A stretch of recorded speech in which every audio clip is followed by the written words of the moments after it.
How's it going, everybody? Today, first time on Twitch, first time on YouTube. Welcome to another Monday live stream.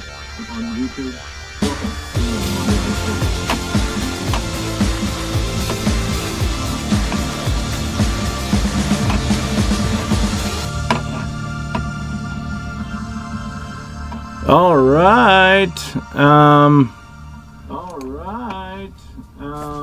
First, I have a bug. I'm having sound coming from somewhere, but hold on. Let me figure that out. We're gonna. Every time that I'm doing a damn live stream, there's no way that I can make that happen. Big echo from far. Yeah, that's the sound. Hold on. That's a good way to start Twitch, right?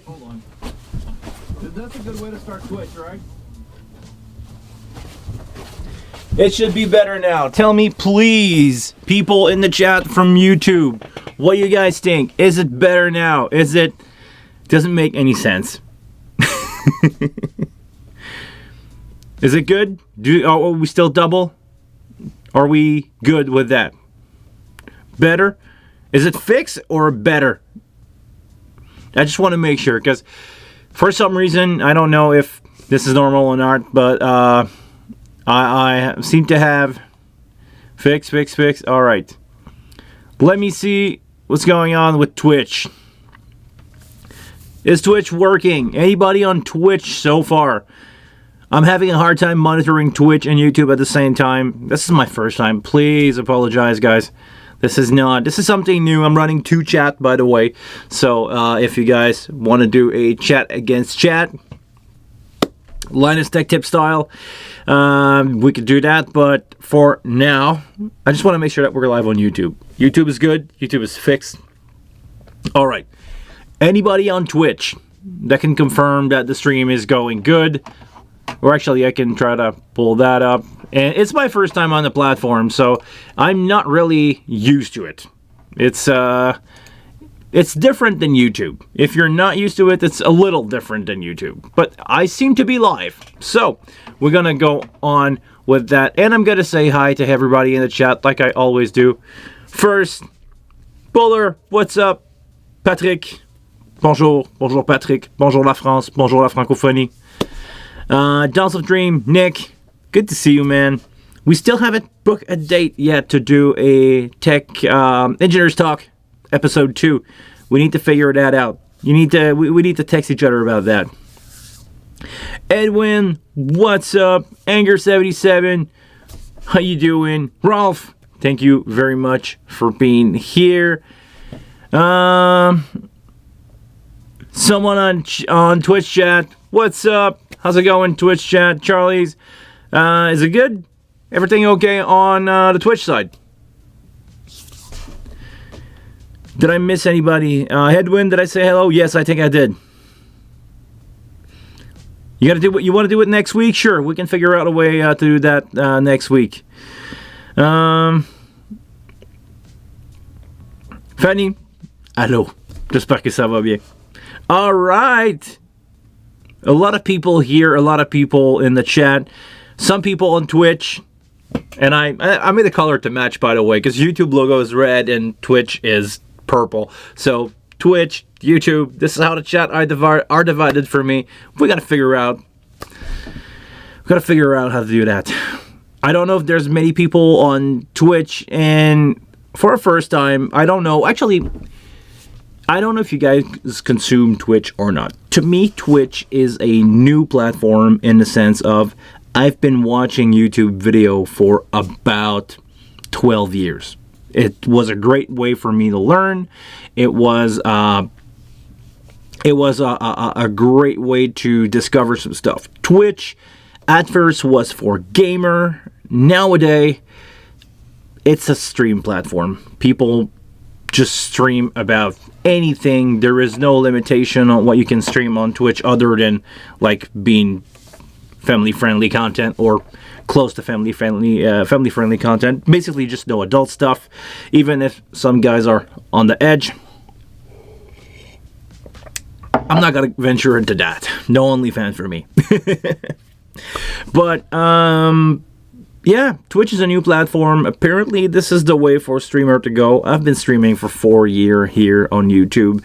If anybody discovering me now on Twitch, man, I don't know if it's going to be a good platform for me or not, but we'll try it out. I think my content doesn't really relate on Twitch, but some people strongly suggest me to go on Twitch and give it a try. So I'll give it a try. I'm allowed to run YouTube and Twitch at the same time, and I love it, the color match. Yeah, we'll see what's going on with that. We'll see if it's a good way to go for me to keep YouTube the thing that I'm doing, and just to go more streaming on Twitch, because people are there more to watch stuff happening live.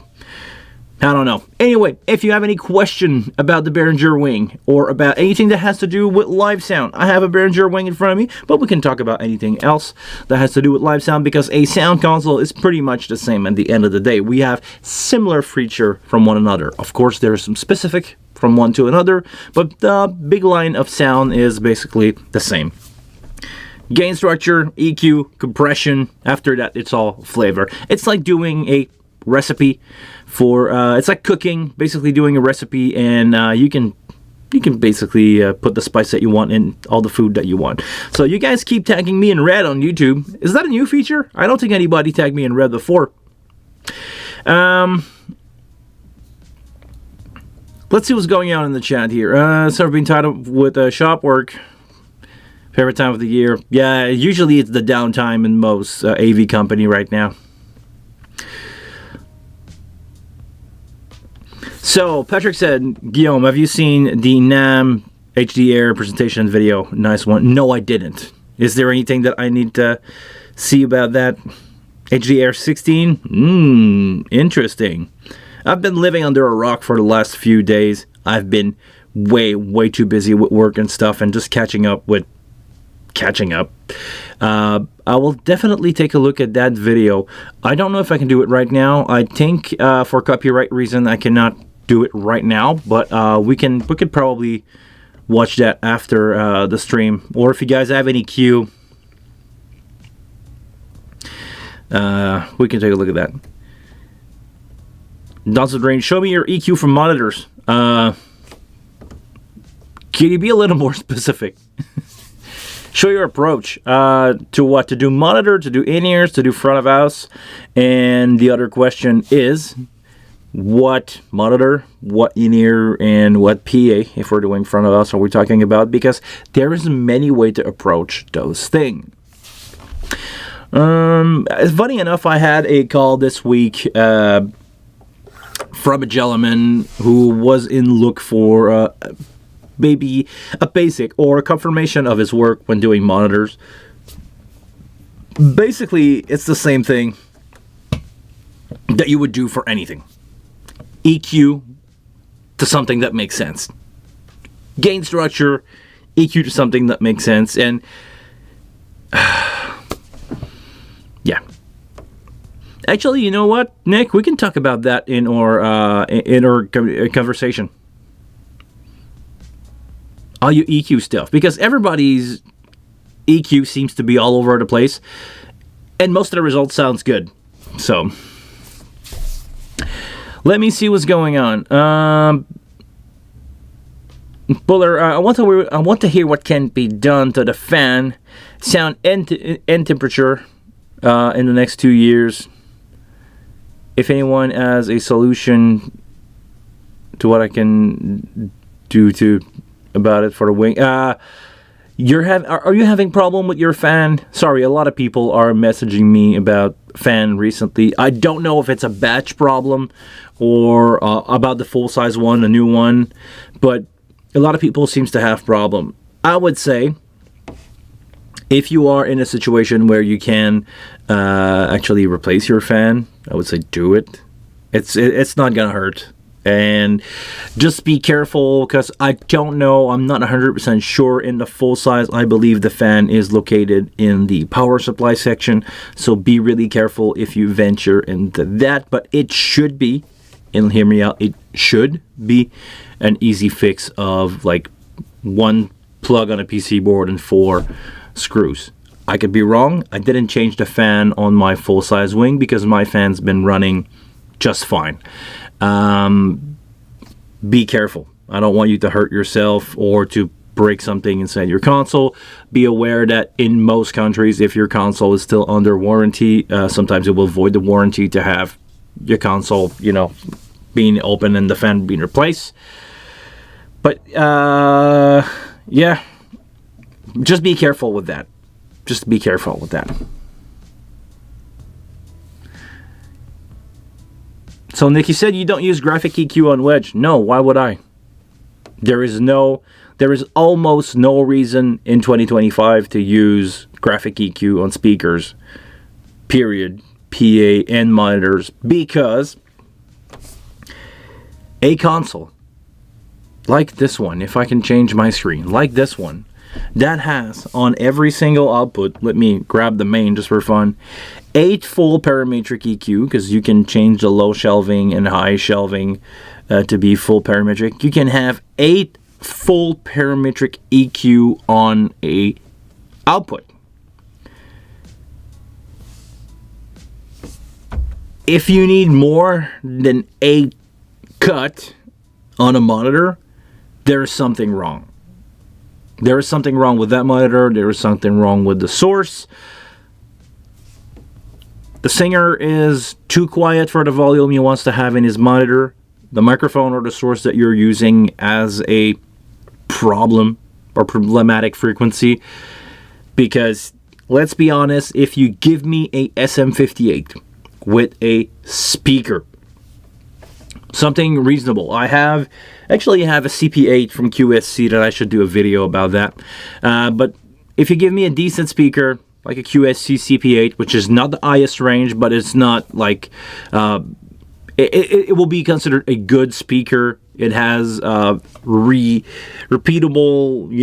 range from one to another. They pretty much sound all the same.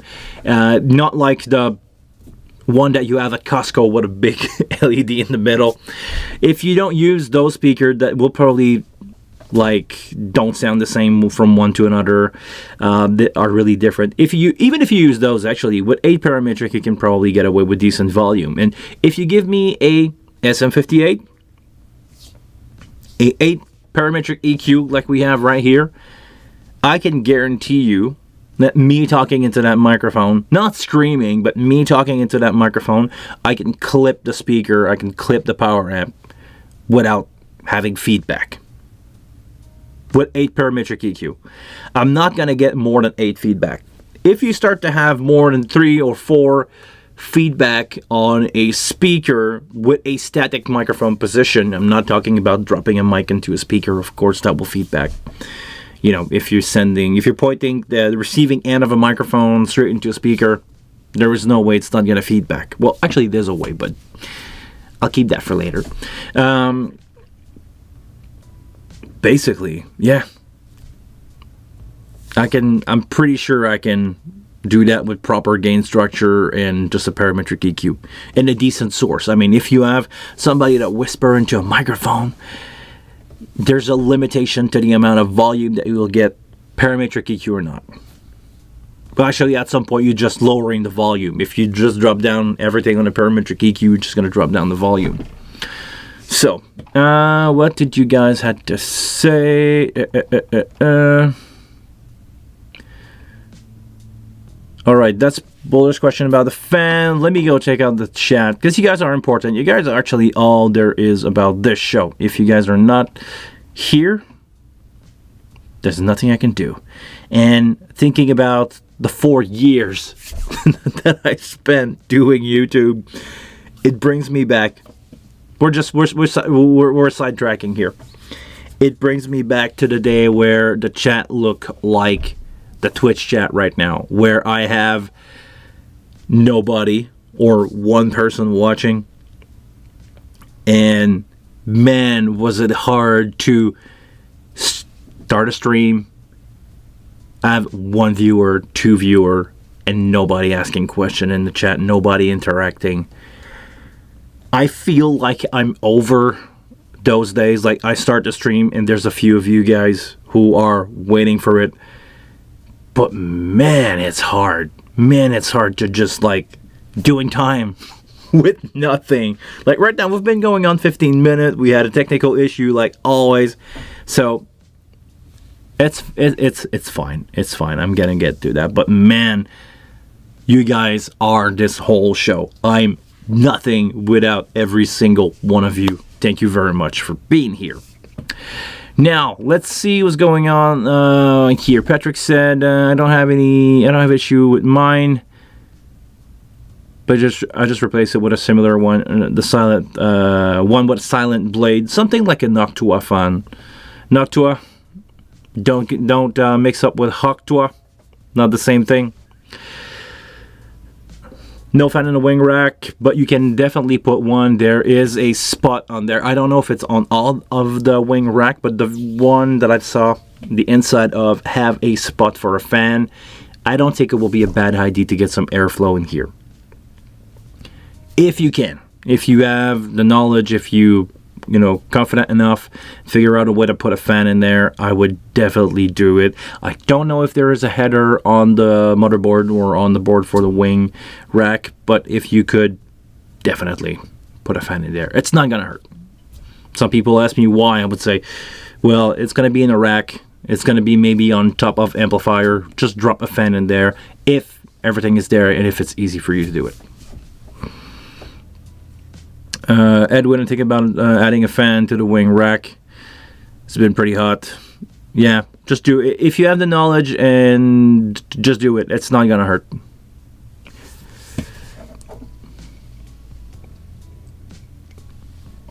How's the background music today, guys? Let me know. I changed a couple things about that and have a mouse now so I can fix that if needed. No music? Hold on. You guys have music or not?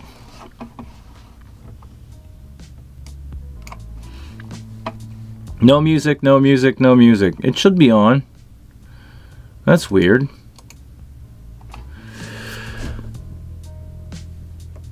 When I don't speak, there should be music, but when I do, I have a ducker on it, so it should just disappear. Now it's on. Okay, maybe there's a couple bug with OBS because I'm streaming on 2 platforms right now.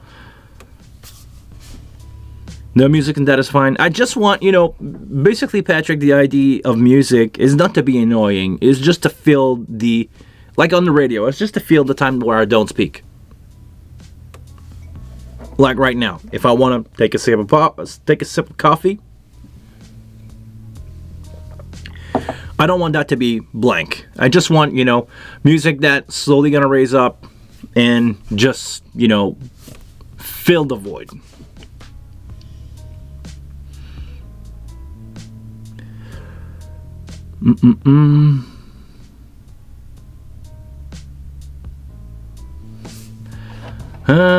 Hold on. What do you guys have to say here? So a good question would be, in this situation where you have this very quiet singer and you have exhausted all 8 parametrics, then where do you go? You need a monitor that goes to 11. Once you're at 10, where would you go from 10? You need a monitor that goes to 11.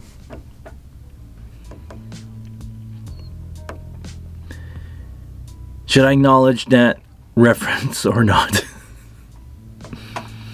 If you have one that goes to 11, let me know. But we need to have one that goes to 11.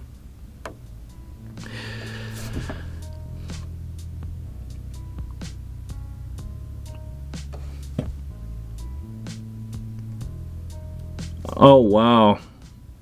All right. My first comment on Twitch. It's a bot. I'm getting spam. Yay. It's a spam for me to buy a new viewer. Would be a great way to start a Twitch career, right? All wing rack have fans. If you know anything about electronics and the type of capacitors and component, their terminal rating, just do it. Yeah, I mean, airflow is never a bad thing in electronics.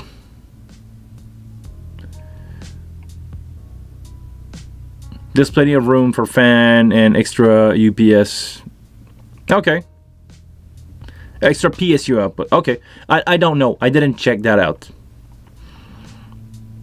I mean, but the question is there a standard 3-pin or 4-pin computer fan header already in there for that? Because on the full size, actually on the full size, the power supply fan is connected to the power supply's DRX. Okay.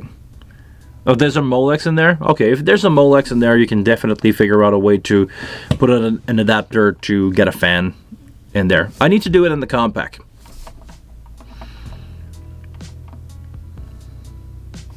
Don't forget to add a filter to the fan if you want to do that. Yes, sure.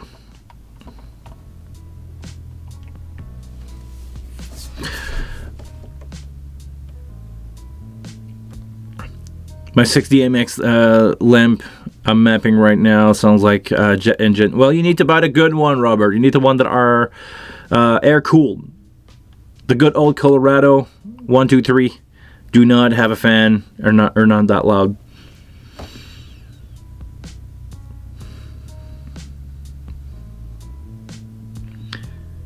I could raise the volume of the music a little bit. Really?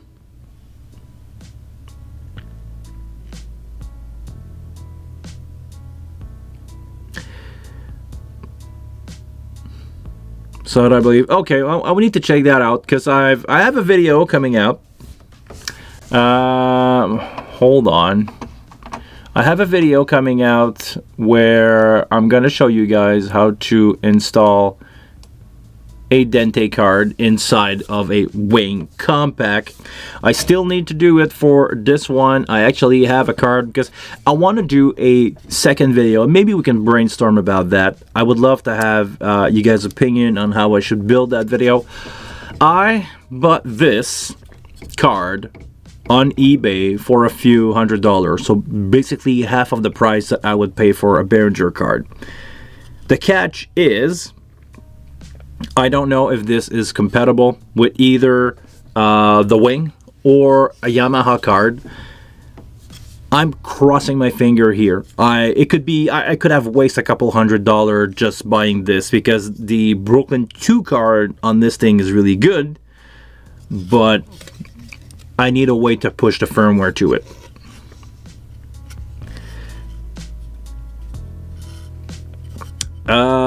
But the thing is, Nick, if the network protocol on this card is my understanding, maybe you guys can help me out.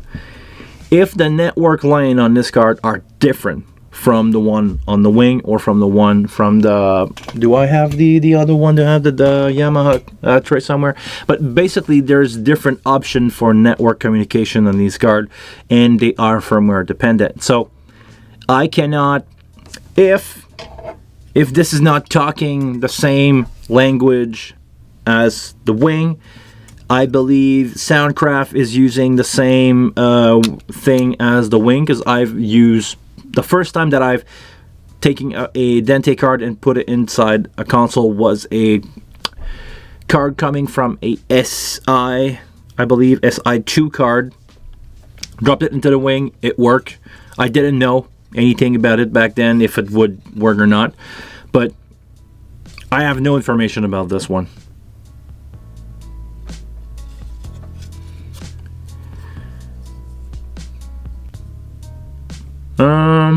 Yeah, only one would have found out.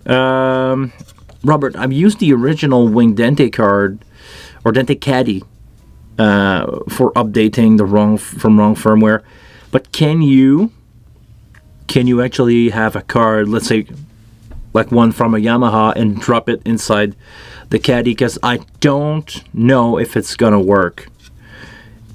If it does, if all you need is a Caddy, I'm pretty sure somebody got a Caddy for sale somewhere, and I'm pretty sure it's gonna sell it for fairly cheap.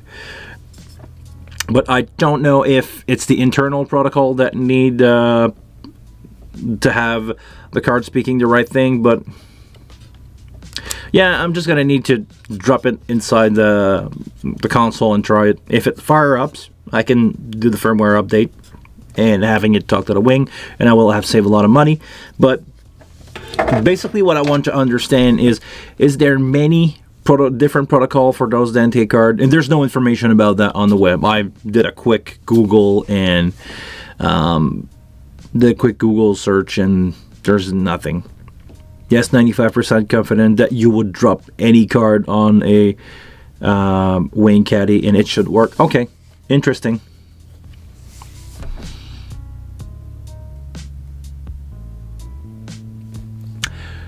But the thing is, on Dante controller side, if I have a card, sure.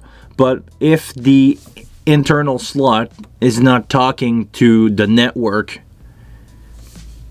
if it's not discovered from the network because it's using a different protocol, like the one from Yamaha I know is using, you cannot drop in a Yamaha card into a console, into a compact, and it will not work.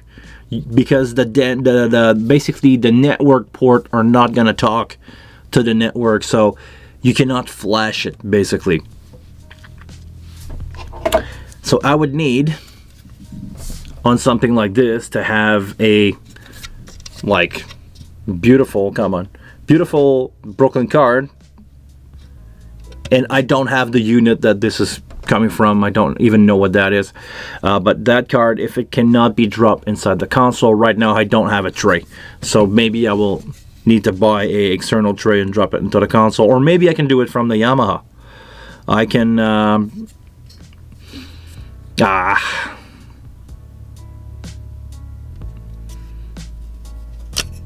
maybe I can drop it into the Yamaha 3. And sorry, I'm reading panel only on Twitch. Thank you very much for showing up. Merci beaucoup, Guillaume. With no sound. You didn't check the sound, but it looks good. Thank you. The Caddy is a dumb device, so it should work. Interesting.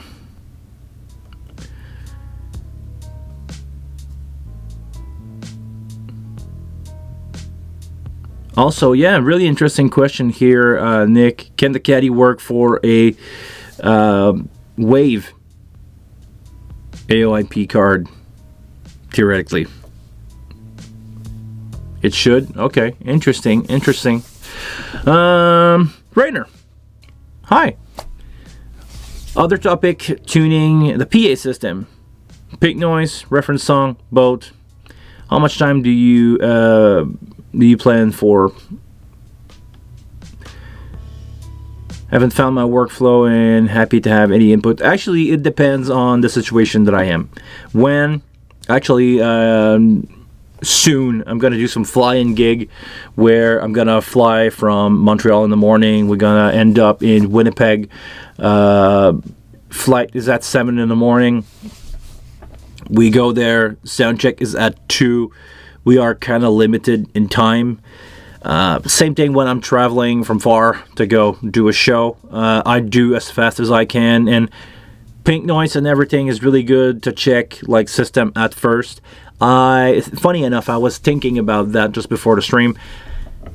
I don't have time to set up a full smart rig when I show up to a venue.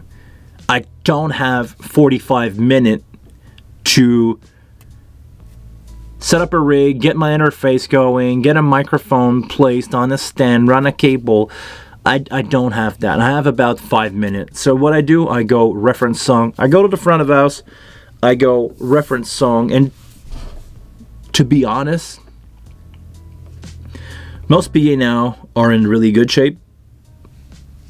Most venue now in North America mostly have DNB PAs. They have L-Acoustic, they have Mayer stuff, they have the high-end PAs or really good stuff. Even like the QSC stuff that I love. It's going to be a fine PA. You don't need to do much. It's more nowadays a matter of balance. Like I show up in a room and I go like, can you give me 3 more dB of sub? Can you remove 3 dB of sub? Maybe I think that the room is like too sub heavy. put a song, walk around, listen. Okay, at front of house it sounds like this, front row it sounds like this. All that within a song. I do a couple EQ, and most of the time, this is all the time that I have. I don't have time to, like I said, get a full smart rig out. That's not gonna happen. Even if I'm doing monitor, of course, if you give me an hour with a smart rig, I'm gonna get that extra 5%. But let's be honest, when doing monitor or PA, that extra 5%, I can go get it during the first song of the band or during the sound check for the PA. Because most of the time I show up, I have my console, start from the last show, sounded good last show. I'm not gonna EQ the console most of the time. I'm just gonna EQ the PA. I'm gonna use my damn 8 parametric, and I'm go like, okay, that PA has this that needs to, hold on, how you do it again? Like this. Yeah. I'm just gonna go like this and say, oh, I need maybe 1.5 dB here. Okay, there's a big bump here, so I'm gonna go with wide Q. I'm gonna do this, and I'm gonna figure out what's wrong in the higher frequency. I'm gonna seek and destroy. That's a technique that I don't know if you guys know or not, but I will take a song and I will boost something, and I will find the sweet spot that usually bugged me when I'm doing this on the EQ, where you keep it as steady, like plus 10 dB, plus 11.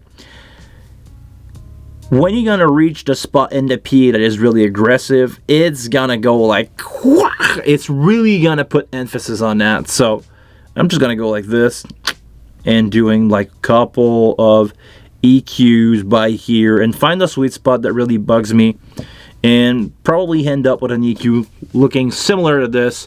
And that's pretty much all I'm gonna do to the PA. That's it. Most of the time, in most situation, I'm gonna end up with an EQ looking like that, and maybe I'm gonna have a low shelf that I'm gonna keep for the sub. Let's say I want to have more sub, or I want to have less sub, around 100, 110. This is basically how I proceed most of the time.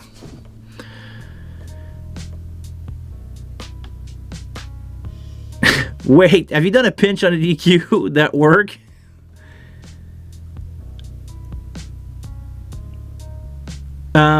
The way to do a pinch on an EQ, I can show you that. I'm getting this one from Robert, okay? You take an EQ like this, and you need to hold it to do this, and you just double touch, basically. You just pinch on an EQ, and it's gonna do it. And it goes both way. But you need to hold it like that, and you need to wide the Q. Okay, I'm gonna allow this one, Nick. Actually got this one, I believe it's from Robert.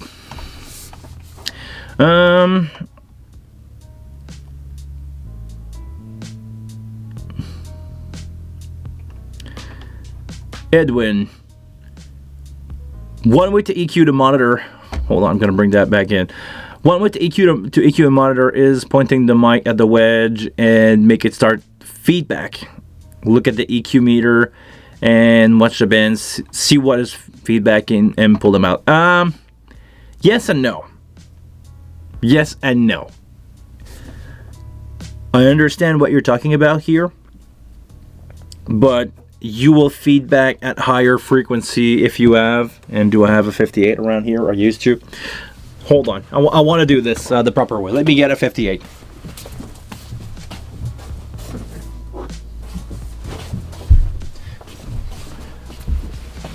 All right, 58 stand on a console. If you have monitor facing this way at an angle at you, if you point the mic straight at the monitor, you will not get the same frequency response at what's been picked up by the side of the microphone, because this grill here, and actually I can show you that under the 58 here. behind the capsule, and I don't know how I can do this without, I want this to focus. Behind the capsule here, there is a gap, and that's got to pick up sound behind the microphone. And that's going to be what's probably going to feed back first. Of course, higher frequencies are easier to feed back most of the time because it's the nature of the beast. They usually travel better in the air and more directly pointed at the microphone, where low end, a little less, a little. Usually, it will feed back there, or if the monitor is not too bright, low end's going to feed 400, 500, 600, 800, or lower than that. And it's an SM58, so somewhere around 250, 300, depending on various mic, you will get a bump there. It's on the spec sheet, by the way. Just go check that out. It's on the spec sheet. This is where usually it's got a feedback behind the microphone. So if you're pointing it straight at the monitor and EQ that out, maybe, maybe not. I would say nowadays, the newer monitors, you don't need to EQ them much. I'm actually working with the K12.2 a lot now, and I don't EQ the monitor.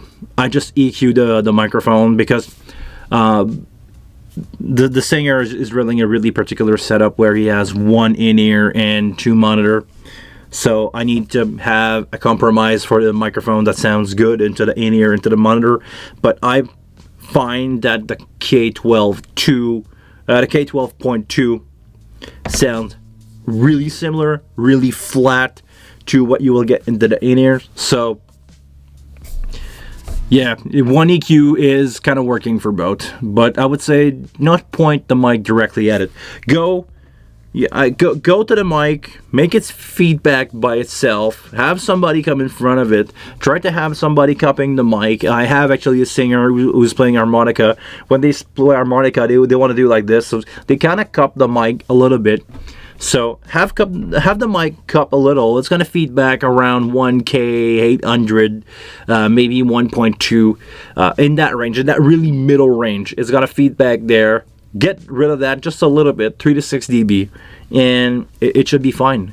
And the thing is, when people EQ monitor, you don't need to drop by 15 dB. That's too much. Sometimes you do. Most of the times you don't. What else?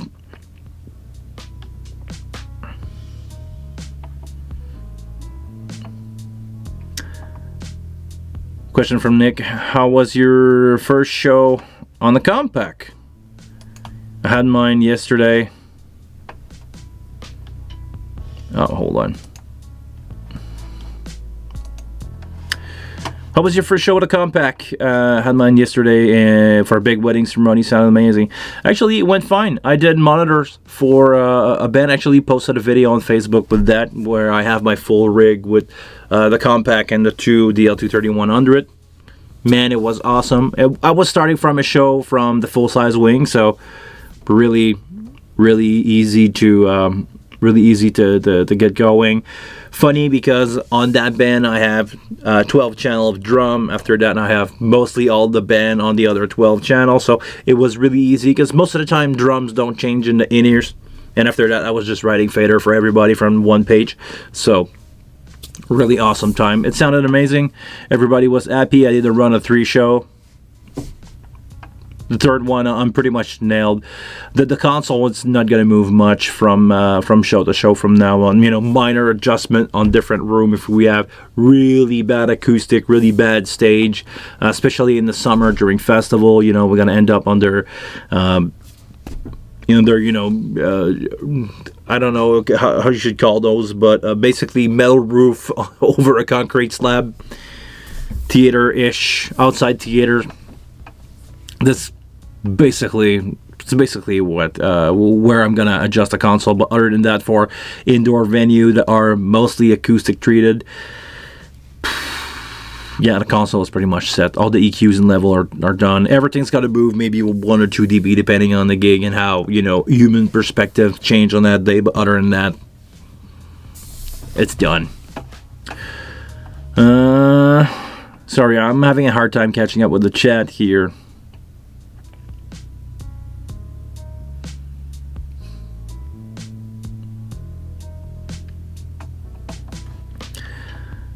Mixing station user notice about the pinching EQ. Yeah, it's always been there.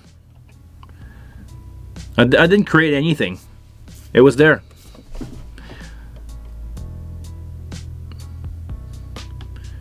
Did you see the guys that created a full-size wing layout in mixing station? Man, that was cool. No, I didn't see that.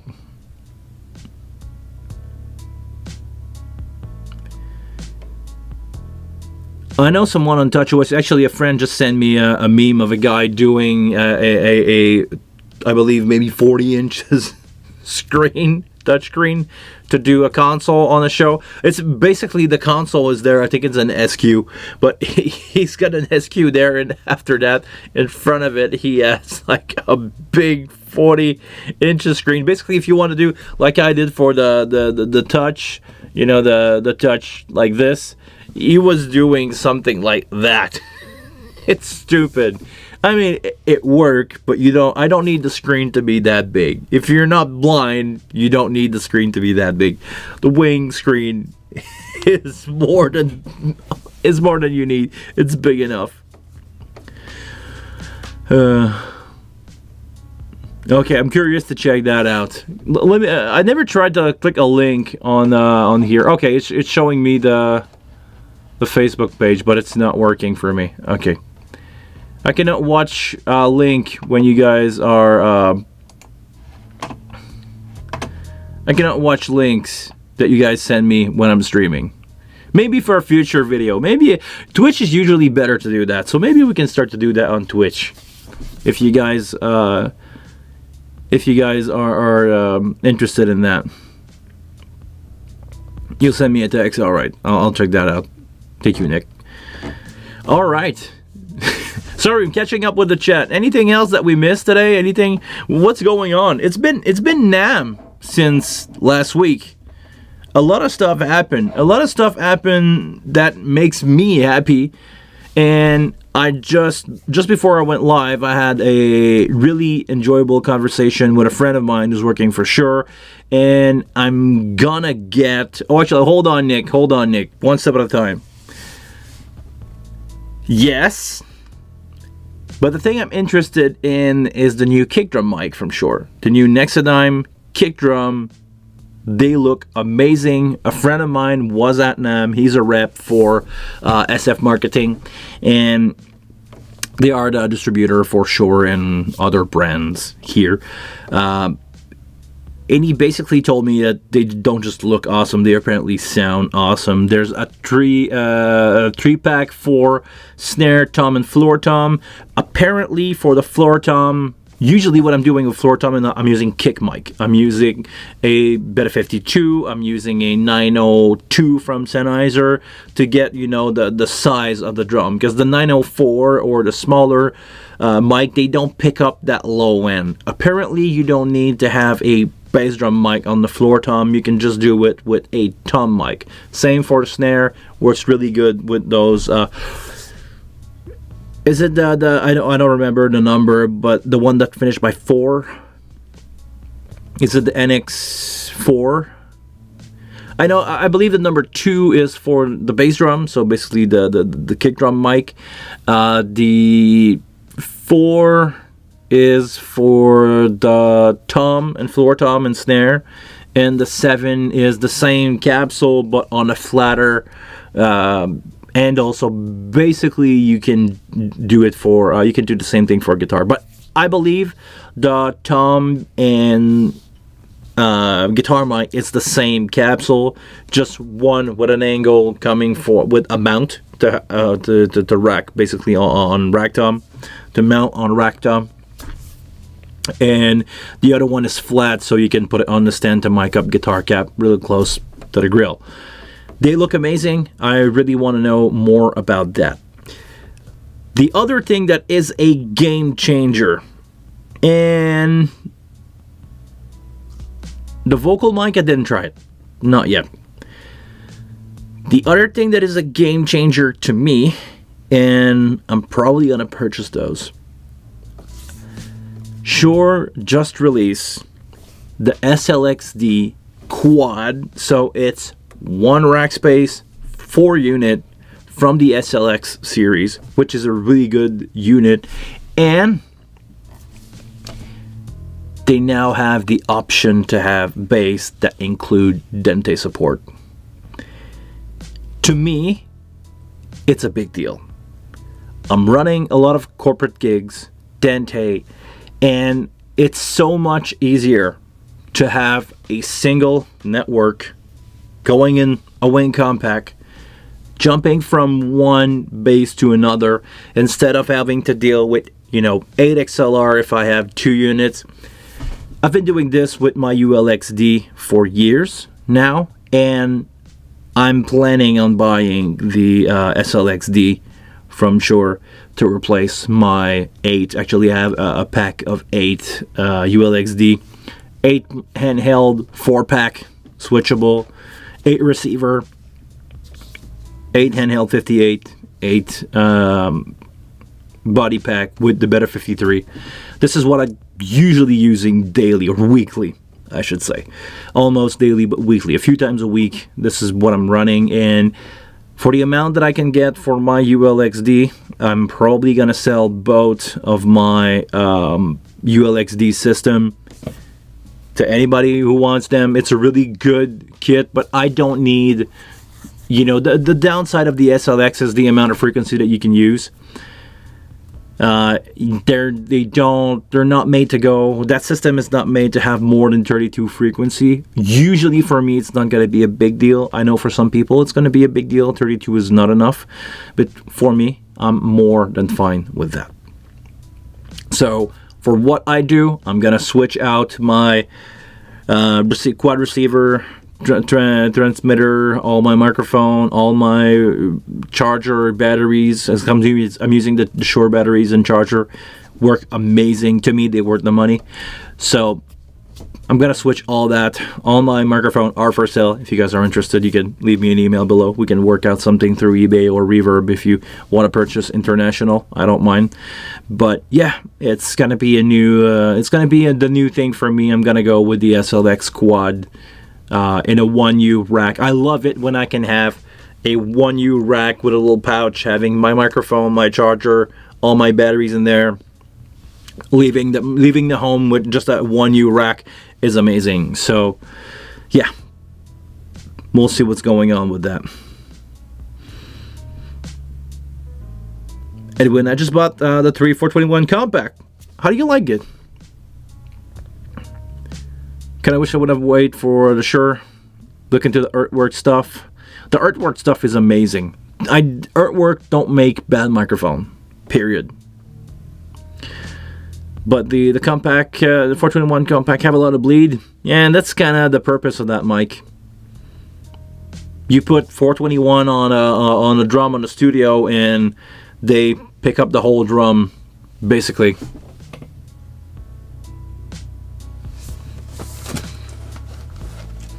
Hold on.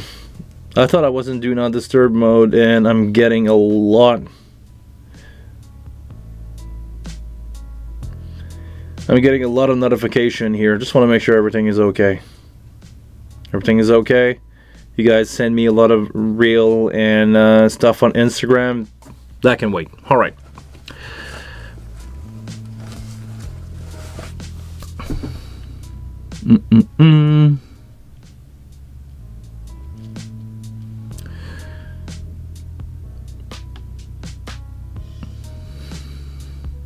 That's a dream. I own 16 SLXD. They sound great.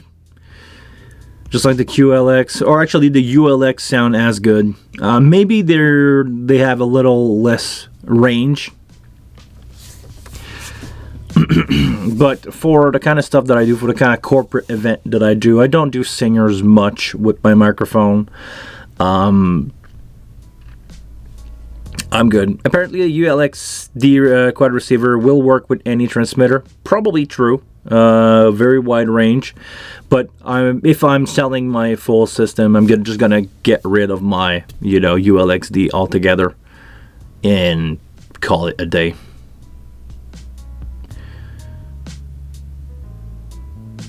Anchor 77. I bought 2 Shure Nexodyne.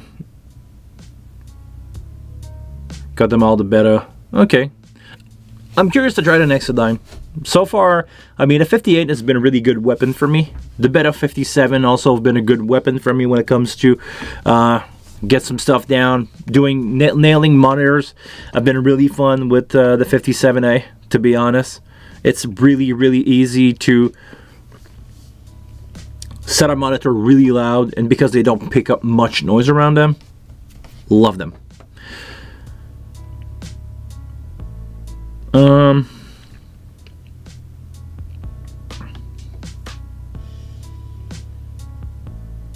My drum mic setup right now, 902, 901. Okay, not a big fan of those microphones, to be honest. They work fine, but I prefer my Beyerdynamic, the 71C and the D6. 905 on snare top. Ooh, that's a rare one. Not a lot of people are using those. Beta 98 snare bottom. Yes, that's great. Beta 98 on toms. 914 on overhead. Have you tried the Beyerdynamic stuff for condenser on drums? They are amazing. I don't care about the Nexodyne competing with them or anything. The D57 and D58, just to be confusing, the TG series from Beyerdynamic, they sound amazing on drum. I've been using those for 10 years now. Love them. On a tour, well, on the tour that I'm doing right now, the everything on the drum is the 904. The 904, and been working fine. I'm using actually my my Tibu mic on the snare bottom. Nobody noticed. Nobody noticed at all. It's not the same as the 904, but once you listen to it, you EQ it out. It's working fine. For the amount of 23 USD, I believe it's a good microphone for that. What else? Been using the Nexodyne Super Cardioid. Okay, do they have different pattern on the Nexodyne, or is it a single pattern? Because usually Super Cardioid are fine, but if they are too narrow, you lack in the low end. Yeah, the spike in the high end they're balanced a little on the bright side because of the really tight pickup pattern. So yeah, but just a regular 58 or Beta 58, especially for ladies. Most of the time, ladies work better with the Beta 58. Not always. I'm really a fan of choosing the right mic for the right person. And I had a debate the other day with a sound engineer that was not really happy of my opinion because he said, "Oh, you just don't know how to EQ them." And I'm like, "Yeah, but if you don't need to EQ them and they sound amazing." And the answer was like, "Well, I can make it work with any microphone." I'm like, "Yeah, me too. But if you have the option to get the right mic," and he basically turned around. So we had a sponsorship, so it was free, so we used it. So okay, it's basically telling me that yeah, sure. If anybody wants to give me free microphone, I'm gonna use them. No problem. But if you have the option, choosing the right mic for you as a singer is the best thing that you can do for your career. Because if you show up somewhere, not your engineer, you have your own mic, you say, "I want to use my microphone," it's gonna work like really, really good. We take time to choose the right capsule for me, and we used it. If you do that, man, you're onto something. You're gonna sound better than most people. So, right microphone for the right singer is basically the way to go. But yeah, 57 and Beta 58 or Beta 57 on vocal actually works really good. The difference between the Beta 58 and the Beta 57A is the grill. That's it. I know a lot of people are going to be pissed off, but yeah, the only difference is the grill. Because the way that the grill is interfering with the bottom of the microphone, having you take basically a Beta 57 and a Beta 58, you put them together and they're the same thing. The capsule on the 58 is really thin, and because it doesn't let the air go through the capsule the same way, it's changing the sound. It's affecting the bottom end of the microphone. So this is why a lot of people say if you take a 58 like this, you remove the capsule, you just made a 58. You just made a 57, because other than maybe having a difference, overall, the capsule is going to be on the same side, and if you remove the ball around it, it's going to change the pickup pattern, and it's going to allow sound to travel in the back pretty much like a SM57. So, yeah, it's the same thing. It's the same capsule, the same dynamic element into both microphone or both series of microphone. They tried a Telefunken kick mic and liked it. Yeah. Tried a Telefunken before, I liked it. Beta 91A on a kick, lifesaver. Definitely.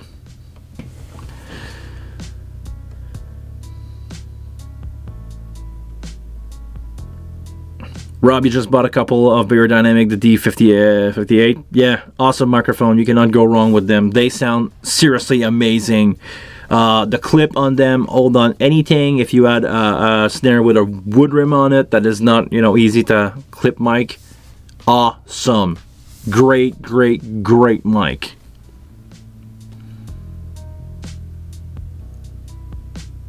Everyone seems to be loving the SE V7. We used it for a gig and wasn't that impressed. I need to check them out. I don't know. Well, on Facebook, there's somebody called Bianca who is local to me. She's got an SE sponsorship, and I should call SE and say, hey, I'm a YouTuber. Want to give me free stuff? But yeah, they sponsor a couple people right now in Canada, and Bianca's got a bunch of mic, and apparently she likes them all. So I'd be curious to talk with her about that. She's also a big Wing fan, so great.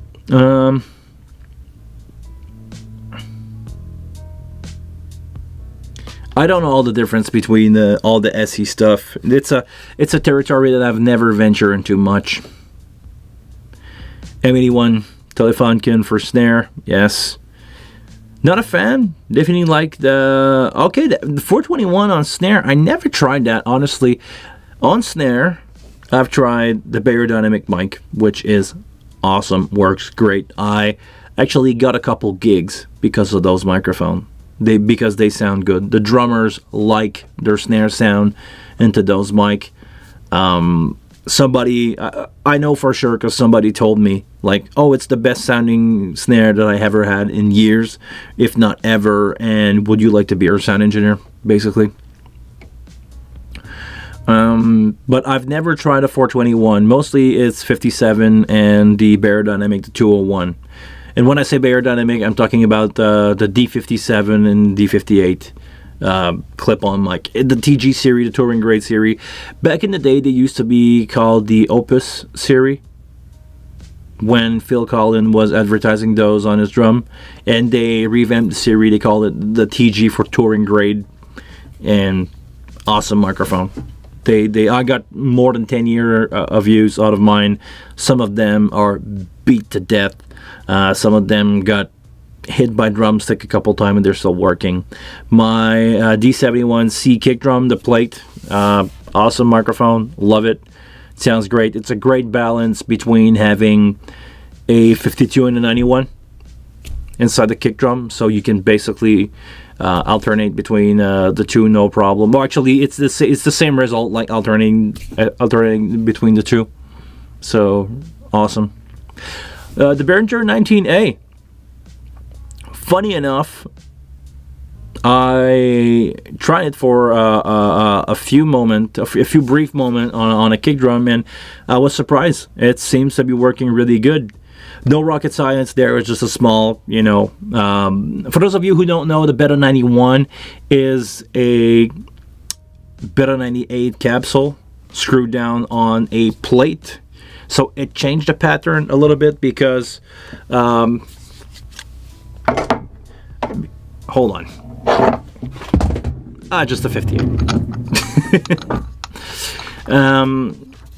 Let me explain this way. Imagine the bottom of the microphone and you screw on a capsule here. Because it has no space behind it, it's going to pick up the sound from the front, so it's going to be a more omni-ish microphone. So this is basically what a bit on anyone is. It's a 98 capsule that they screw down to a metal plate, and they basically drop that into a bass drum, and it works awesome. It's the same capsule again as a 98. It's just the way, it's just the enclosure of it that changed, and because, you know, all that metal, all that surface around the capsule at the bottom reflecting frequencies into it, it's gonna change the way it's picking up the sound, or it give it basically a different EQ curve.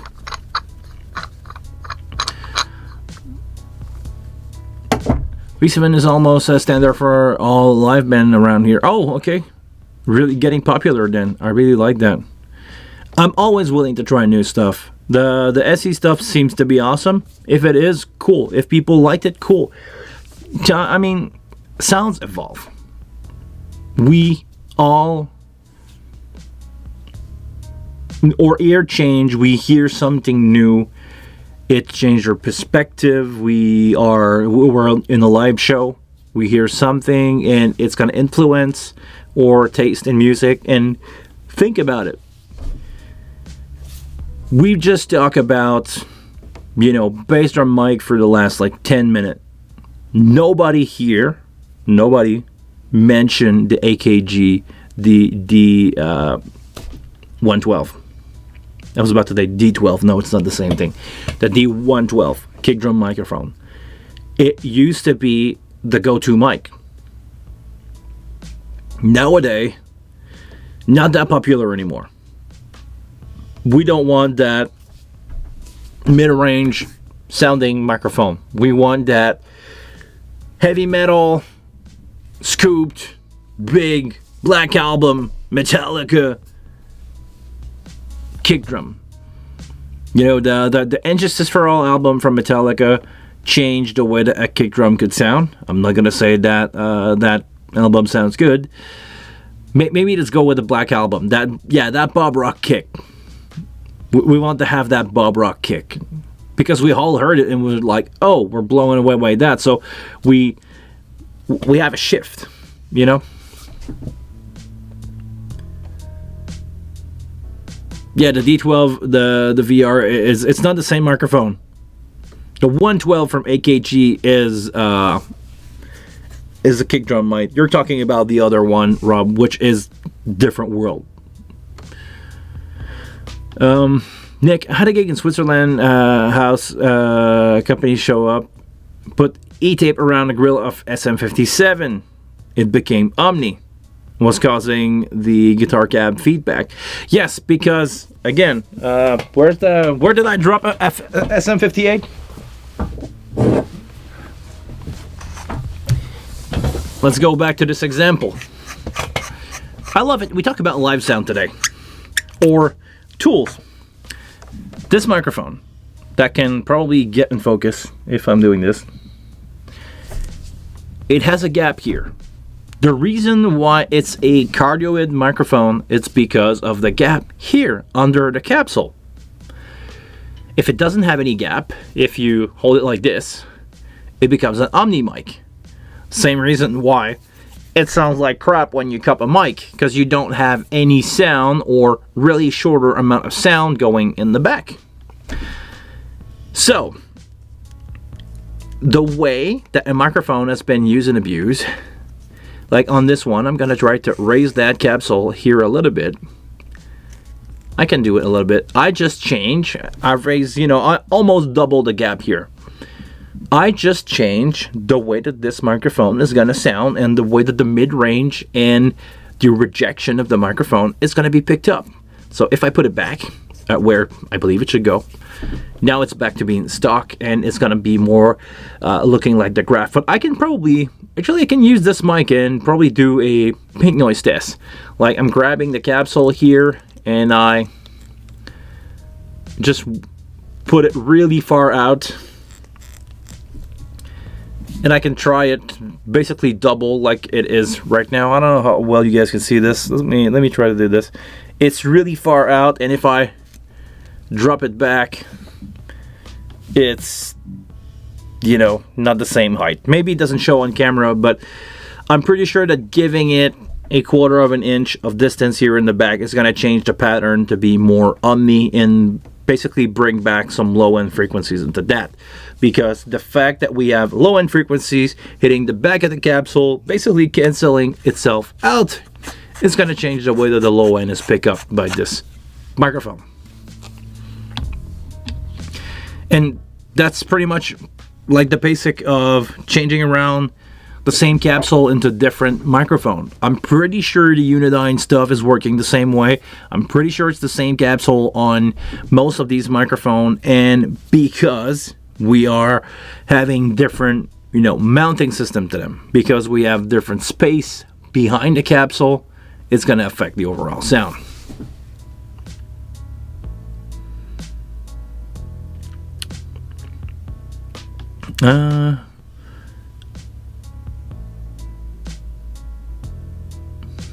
Yeah, the new D6 looks awesome. I saw a picture of it. You have the regular, and you can change the EQ curve.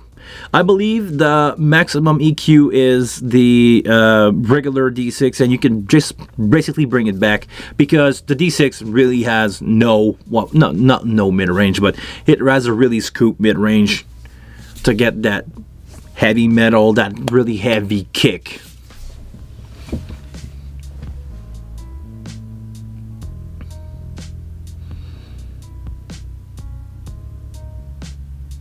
Oh yeah, like the Audix vocal mics, did a whole video about it. I didn't see that video from Dave.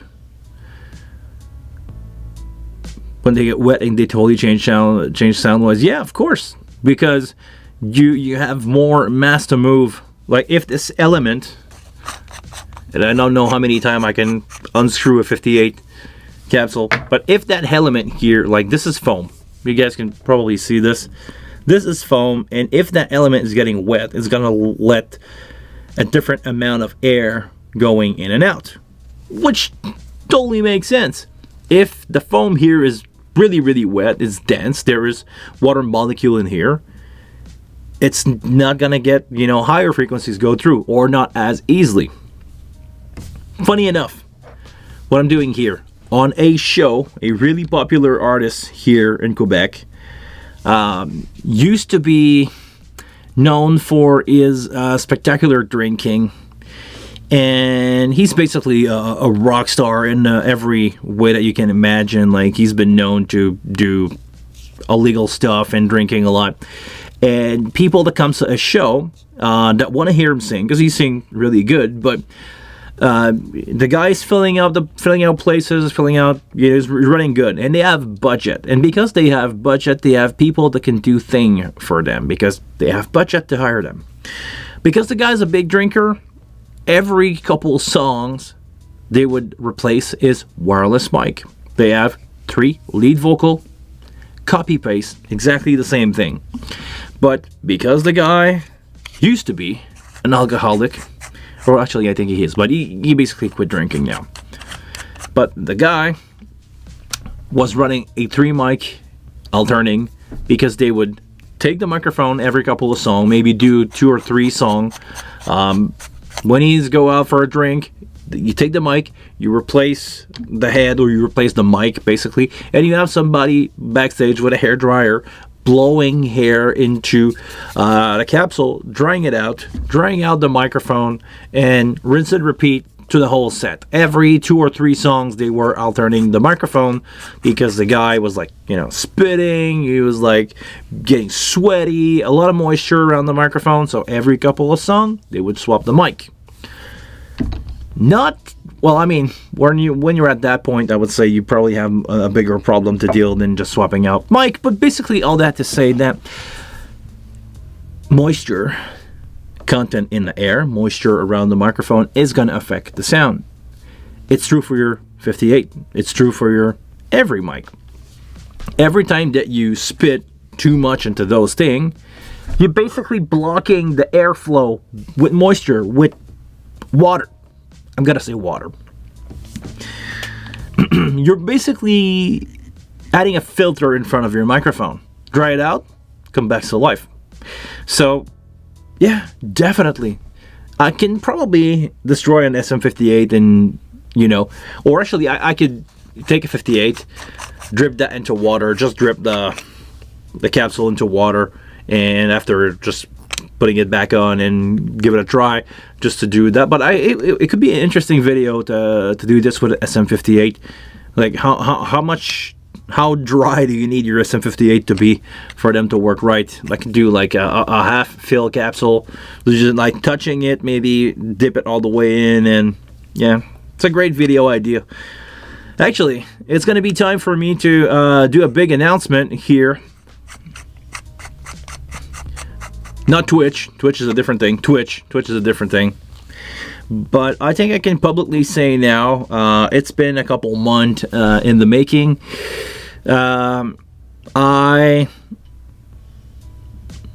hold on. Before I change subject, I just want to make sure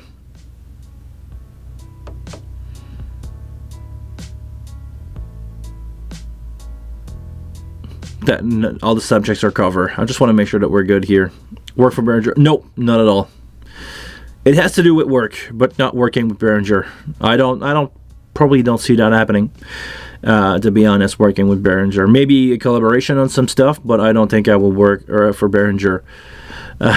No offense. No, I used to work for a venue for the last few years. I did 4 years there, pretty much full time, or I was provider for that venue. I was doing the overall tech overlooking. I was doing prep for client. I was supervising local tech. I was doing a lot of job myself, and if needed, I was bringing some more people.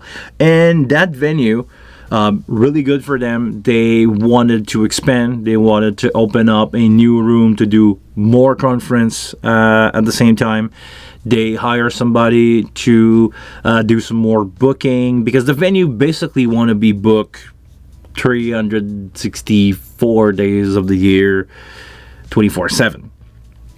And I was supplying, tech service for those guys. I was being there as a sound engineer, tech director. I was taking care of the maintenance of that venue and everything. And this used to be it was pretty much my main client for the last 4 years.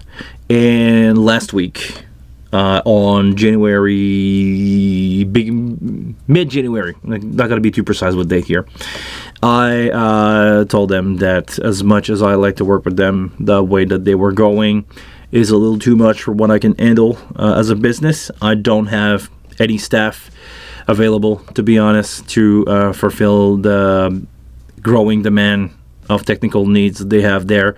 And I didn't quit my job, because it was a contract, as my company was hired as a service provider for them for all the technical stuff, and I gave that contract away. I just said, thank you very much for all the years that I spent with you guys. I had a great time, but you guys are growing to a rate that I cannot follow, and I'm now mid-February, I would be, I will let somebody else take in, and I'm probably going to do more YouTube video. That's basically what I want to say. Probably going to do more YouTube video because I'm going to have more free time around me. I'm probably going to do less corporate event. I don't know if you guys are hired gun in the world of audio, but I've been a hired gun for my whole life to do contracts. And definitely, Nick, I would like to do monitors for you guys. I could do your monitor. I would love to do it, actually. And I don't know how much I can go work in the States, but maybe we can figure out something. This definitely is something that I want to do. I want to do more sound. I want to do more event that I like. Not that I didn't like corporate event, but when you're doing 4 to 5 a week for 3 years solid, because let's say that the first year of COVID was not fully on, but I was doing that full time during the basically 3 seasons of the year. The summer is mostly the dead season for corporate event. People are out, but I was doing festival during those months. So basically, I'm going to be more of a freelancer. I'm going to be available if anybody wants to fly me over to wherever you are in the world, as long as you pay for my travel expenses and you give me a daily rate. Sure. This is how touring is working, right? So yeah, sure. If you want to help me get my soul back from the corporate world, I would definitely want to do more rock and roll gigs. But basically all that to say that now I will have more time to do YouTube video. I'm not really looking for work, by the way. I'm just saying that I'm gonna have more time. Maybe this year I want to take it a little bit slower, but let's say that a good opportunity that show up that would make sense, you know, financially and time-wise, I'm not going to say no. But for now, I've let go of that contract with that venue. I really like them. I really like everybody that I've worked there over the years. But I just need to do more stuff that I love, even if it's going to be a big financial debt accompanied with the loss of that contract or the resignation of that contract. I probably want to do more stuff that I like you doing YouTube video, mixing band. It's so fun when you have a good crew, when you are out on a band with good people. You have the best time of your life. I've been out with my friends now that I can say, people that I've been working for the last 15 years with. I had the best time of my life with those stories, being totally drunk at 4 a.m. in the middle of nowhere, jumping into a river.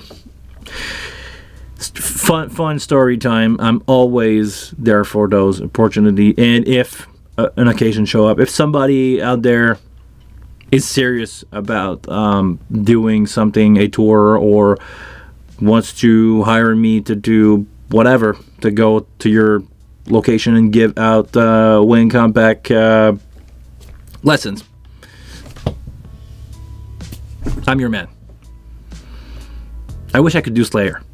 Actually, I've been on stage with Slayer, the band, those of you who don't know, and I don't really know if I want to do monitors for these guys. It was the most... How can I explain that? It was so loud that the paint will come off the wall. Basically. It was brittle, it was harsh, it was deafening loud, bright. I'm a loud guy, but I like bass heavy loud. But being on stage with Slayer, when they were at Heavy Montreal back a couple years ago, my stage was closing before the main stage where they were playing. So I kind of did my wrap up, and we had a show the next day, so I basically just put a tarp over my console, a good old PM5D back in the day. And I went on stage next to Slayer. I was on the Kerry King side, 6 Marshall cab, running from 3 head to 11. Man. It was harsh. The Tom's vocal were bright, harsh. It was piercing. It sounded like metal. Like, yeah. Not metal music. I mean, big piece of metal reflection. Anyway. Maybe not Slayer, but if you like low end, if you like vocal that push in your chest, I'm your monitor guy. Many years of Lone Marshall, no high frequency left. Yeah, probably. It sounded good for them, I'm pretty sure. But I mean, just the trigger for the bass drum, like that attack, that punch was like, you know, when your eyes blink every time there's a kick and a snare. Yeah, it was like that. So, I mean, yeah. Corporate event is soul sucking, man. It's hard. people not wanting to be mic'd up, dealing with client understanding. Oh yeah, the worst thing that you can do in a corporate event is me showing up with a headset mic, and you say, no, I want a lapel, and I have to fight with you to say no lapel. I call those feedback machine. No feedback machine today. You're gonna have a headset or a good old handheld 58. And they grab the 58 and they go sit and they talk like this, a lot of people, I'm really happy to be here, and they watch like the flies go around and the microphone going in and out.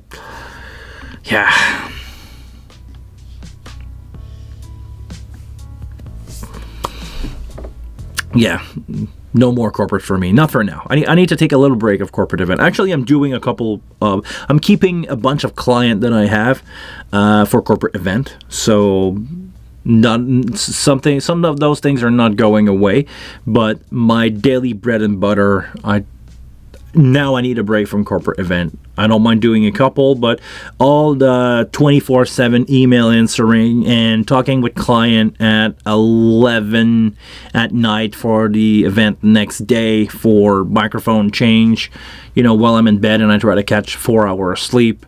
No.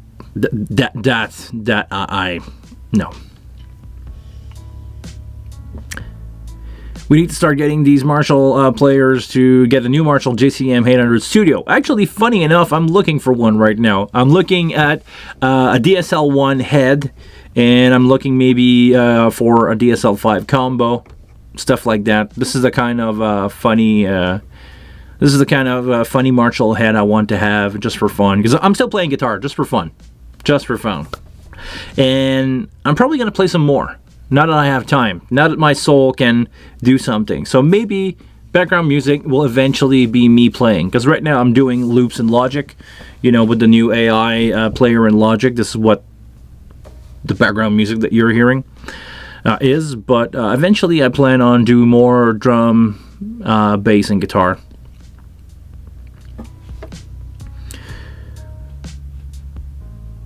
Patrick, remind me of a concert of Allah and AC/DC for the second part. Oof. Without a concert arena, being able to listen to music. Yeah.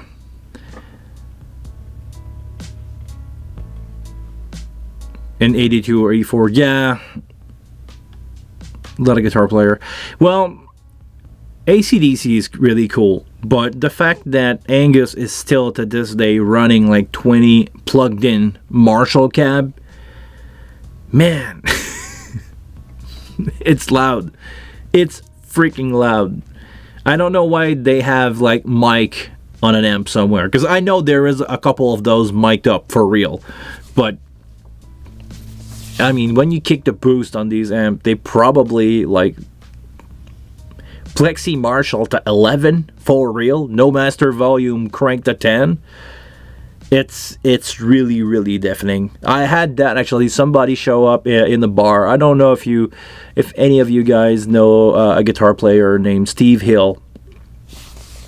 He's from Quebec. He was replacing on a famous band. They kicked out their guitar player and they hired Steve Hill to, play his part basically for a tour.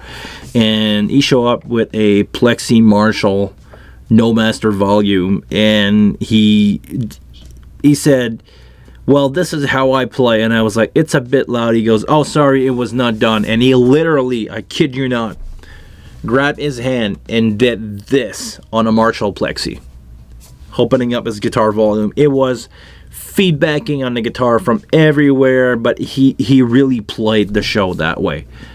A full-on Plexi into a 412 with greenback.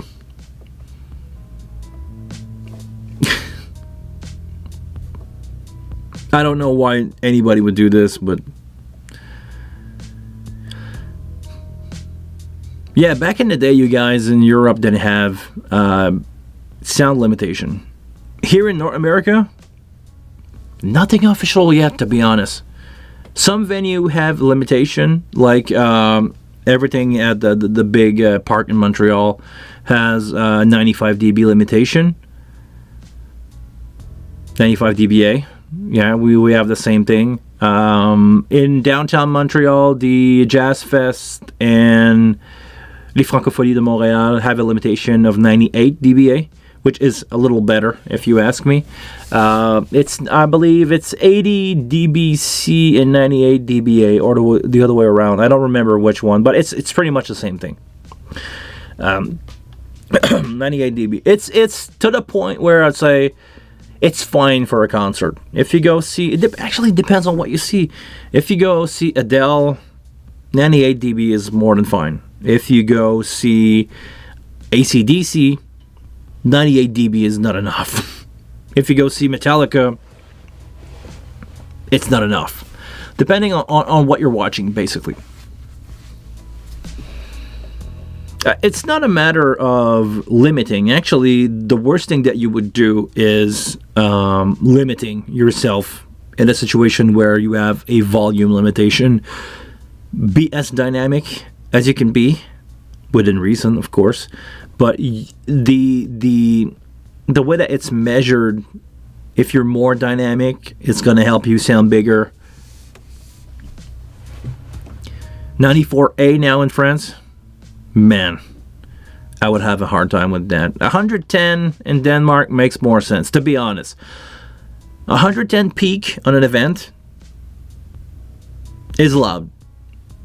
But you can get a rock band to sound fine at 110, which is loud enough. 110A is loud enough for a rock band to sound really good. You have that feeling, you have that subwoofer going. Of course, you may ring a little bit on the morning, but I mean, it's not that bad. The problem is with 94A or 95, you're gonna get a hard time dealing with stage volume. LEQ 15, LEQ an hour, LEQ 60. Okay. Yeah, average. So if your band is really dynamic, like if your band have song that goes up and down, you can drive the slow song slower, a lower volume, and you can bring the bigger song at higher volume. You can get away with loud song and soft song, basically. Some band I heard also introduce in their sets intermission. Small ambient noise at 80, and they're gonna give you like a minute of that. It's having somebody talking, not too loud over that. 94 is for young public, which I believe is honestly enough. Okay, I'll dive into that young public, because I've done some kids shows or showed that are focus on the younger audience. We're talking about 6 to 9 years old, or 5 to 12 years old. And me being a kid, remembering everything being so loud and so bright. I remember listening to, techno was a big thing in the 2000 or 95 when I grew up. And I was listening to that stuff, and I remember hearing 20K and wondering why everything was so crystal bright. And nowadays I understand that engineering studios crank up those frequencies on CDs to get definition, but they were not hearing 20K anymore. They were just hearing the lower harmonics. I remember hearing that stuff, and when I'm mixing nowadays, if I'm doing a kids show, I'm gonna try to mix. If everything is bright, I'm gonna bring out, everything below 10K. And I'm gonna mix at a lower volume, because there is no reason to mix kids show loud. Not at all. 80 is enough. Basically, the volume that I'm talking now, I'm speaking loudly. I'm addressing a crowd. Volume. That's basically where you want your lead vocal to be in those situations. You don't want, even with a band, you want your band to be as quiet as possible, because it's going to be loud for those kids. Imagine being 1 meter high, walking in a venue, and the subwoofer are there for you. You don't want to mix with a lot of sub, and you want to have definition, but you don't want stuff to be bright. Do that, please, if you're doing kids show. They are the future of music. They don't need to be deaf. Seriously.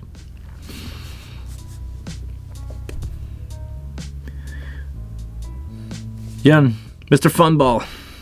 Hi. 105 EQ in Belgium. LEQ 105 LEQ 15.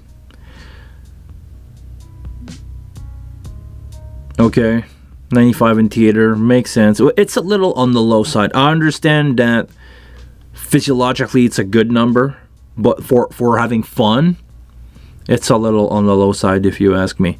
Like, give me 100, and I'm gonna mix that 100 sub heavy. I'm gonna have a good time. 95, it's hard to get. You know, you start to have fun with subwoofer around 90. 90 to 95 is not a big gap for subwoofer. So you want to mix, you know, in that pocket. It's hard to stay there.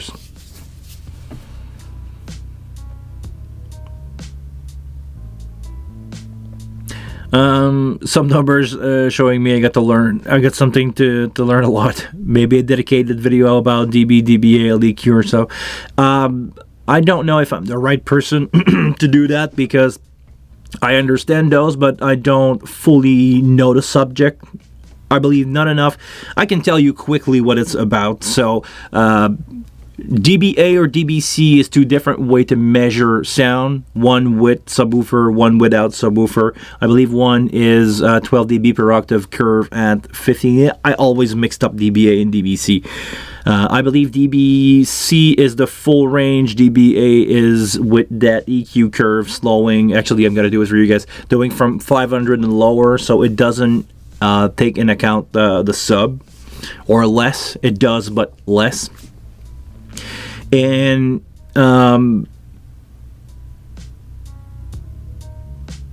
okay, so DBA is with the EQ curve for low end, and LEQ is basically over time. So average over time, over 15 minute, over 16 minute. Most of the places over 5 to 15 minute here, and apparently in Europe it's LEQ 60, so it's over your hour. So you can have a set starting out really loud, going lower in volume, finishing up really loud, and you can have 105, 110, dropping down to 90, your whole set, and after that finishing a song at 115, and you're gonna be in your LAQ 105 over 60 minute. It's a science within itself to play with that.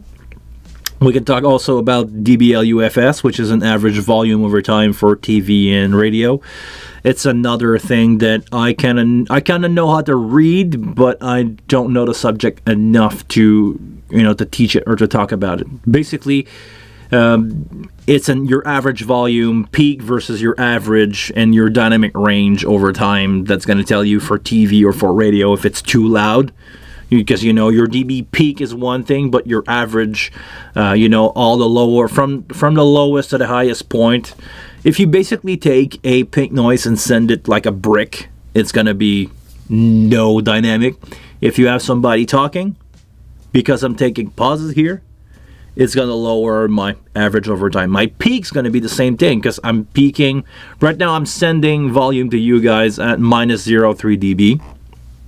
From that microphone being compressed and limited to a hard minus 0.3 dB, but my average is now I'm more in my average on OBS I see is more around 12 dB.